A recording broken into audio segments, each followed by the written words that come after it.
any further delays in commencing the trial against Vice President Duterte would violate the Constitution. Walang mapapabura nito, wala rin itong masasaktan. So walang nawala, wala rin naidagdag. Walang binawian ng panahon, walang inambagan din ng panahon.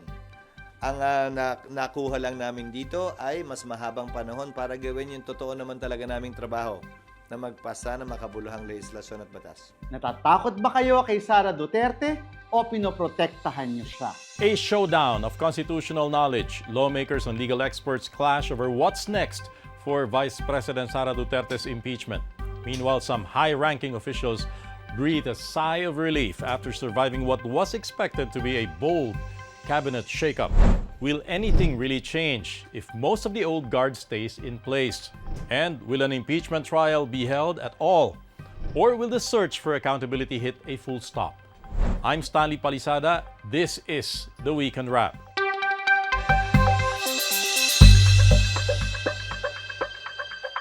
The impeachment trial of Vice President Sara Duterte now hangs in the balance.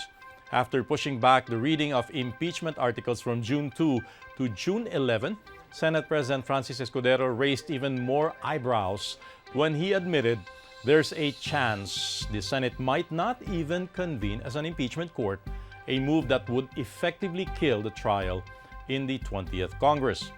But after dropping that bombshell, he quickly backtracked, saying he doubts it will come to that point.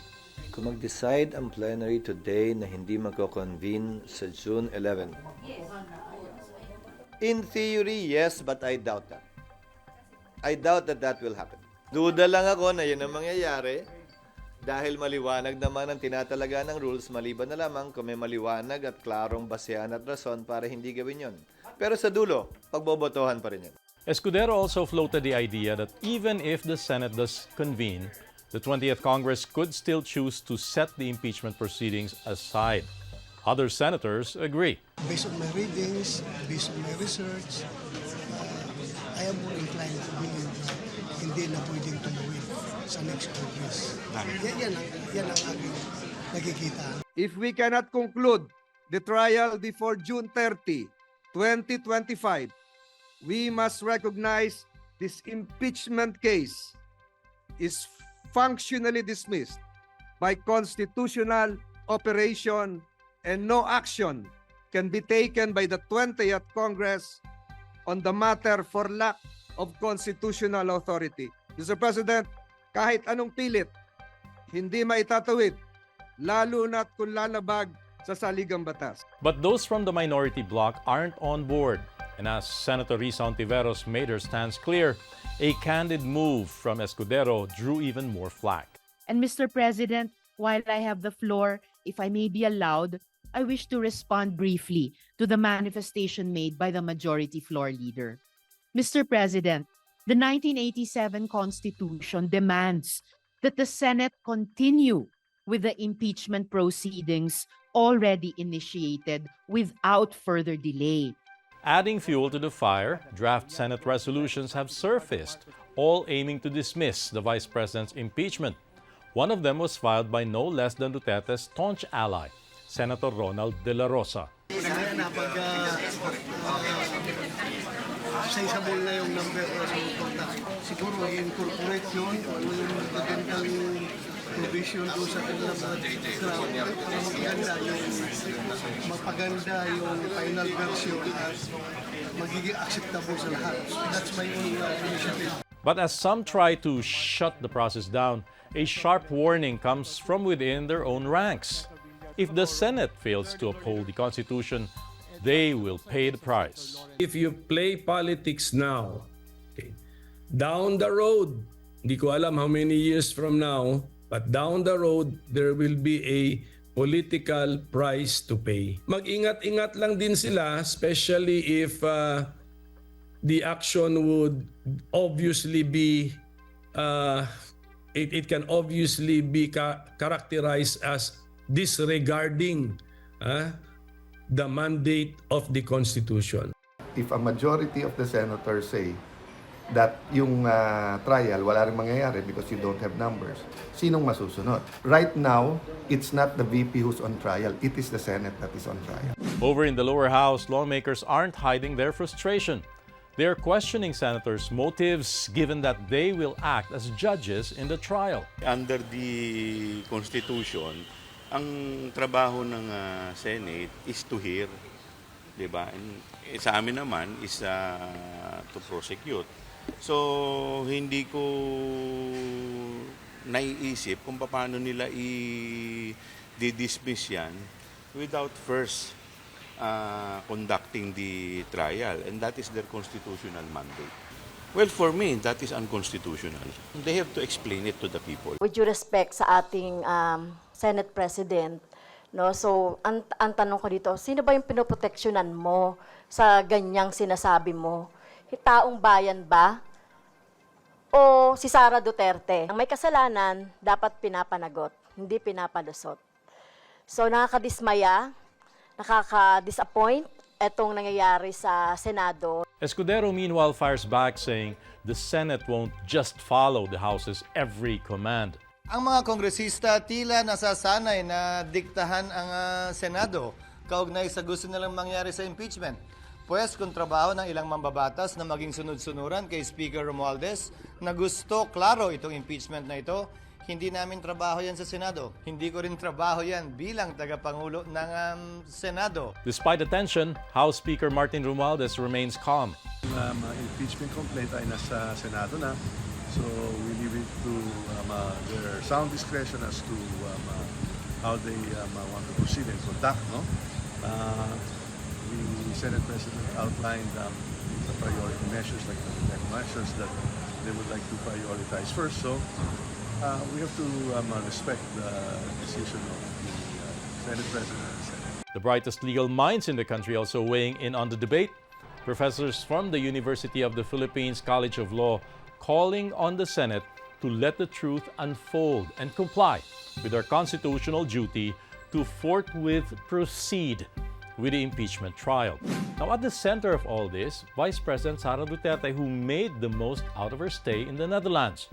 She recently marked her birthday while monitoring developments on her father's ICC case. Adding to the drama, the Vice President insists there were procedural lapses in the impeachment complaint filed against her. Kina-question din namin yan, yung pag-crossover from the 19th to the 20th Congress dahil ang composition ng House of Rep, hindi ko po nasusundan actually yung mga nangyayari sa Pilipinas kasi magkaiba yung time zone, pero ang pagkakaintindi ko ay madaming procedural lapses na nangyari na labag sa Constitution. She also defended Senate President Escudero, saying he's not the type to be easily intimidated. Sa pagkakilala ko naman kay Senate President Cheese Escudero ay hindi natatakot yon. I do not know him na natatakot na klase na politiko. So hindi ko lang alam saan nanggagaling yung sinasabi na takot si Senator Cheese Escudero. And for the first time, she finally responded to President Ferdinand Marcos Jr.'s offer for reconciliation. Siguro ako magsalita about reconciliation dahil hindi naman mahalaga siguro ang mga personal na problema ng mga tao. No? Ang mas mahalaga is yung taong bayan at yung bayanan. While the country remains divided on what to do with the impeachment, President Marcos is quietly pushing forward with his government reset. At least 20 cabinet members are staying on, including Agriculture Secretary Francisco Tiu Laurel Jr., Education Secretary Sonny Angara, Migrant Worker Secretary Hans Leo Kakdak, and Social Welfare Chief Rex Gatchalian.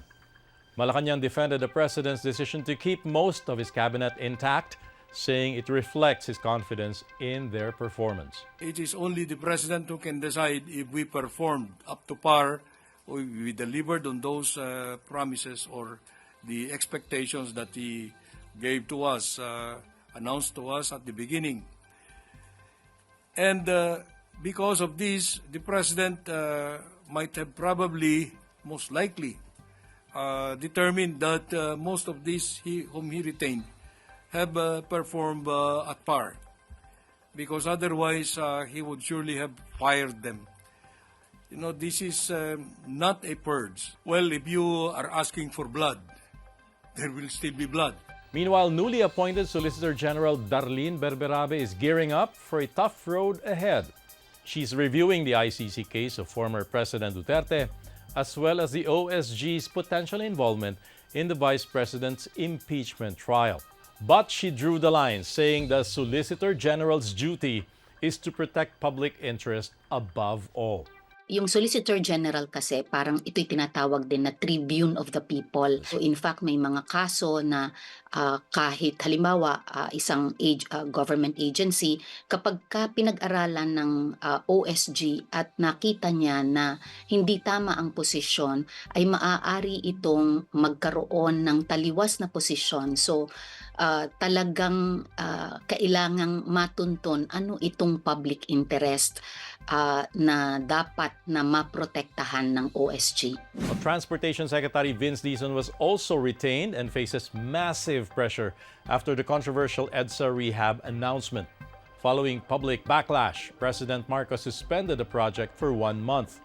The plan was to start work from Pasay to Shaw Boulevard, but fears of a Carmageddon prompted the delay. Also suspended the odd-even scheme based on plate numbers. From the original 2-year timeline, the President now wants the entire EDSA Rehab or rebuild completed in just 6 months to 1 year. Pag tinitignan natin yung cost-benefit analysis, maganda sana kung maayos natin. Ngunit, ang laking sakripisyo ng 2 taon na masyadong mabigat, masyadong mahigpit ang traffic. Kaya post na muna yan, gumawa tayo ng magandang plano. Baka naman, imbis na 2 taon, magawa natin sa 6 na buwan, magawa natin sa 1 taon. In other words, ang sinasabi ko, we will find a better way na hindi masyadong mahirap. Meanwhile, government is making moves to shed NAIA's tag as one of the world's worst airports. President Marcos announced the rollout of facial recognition e-gates to shorten lines and improve services. The new NAIA Infra Corp says the new gates will be ready in 6 months. We're trying to make life easier for them na mabilis nga, hindi sila hinahanapan ng kung ano-anong ID. The MW is already providing an ID so that it's very easy for them to identify themselves. Hindi na hinahanapan ng kung anong certificate, yung QR code, yung ID, etc. etc. Yung mukha na lang nila, soon, malapit na. Mukha na lang nila, ayun na. Hindi na kailangan bumunot ng passport. Hindi na kailangan. Soon, magkakaroon na tayo niyan. In the police force, there's a new top cop as Nicolas Torre III officially takes over. And he's making big promises, including a 5-minute police response time, a program that he previously implemented in Quezon City. He also ordered stronger anti-drug operations.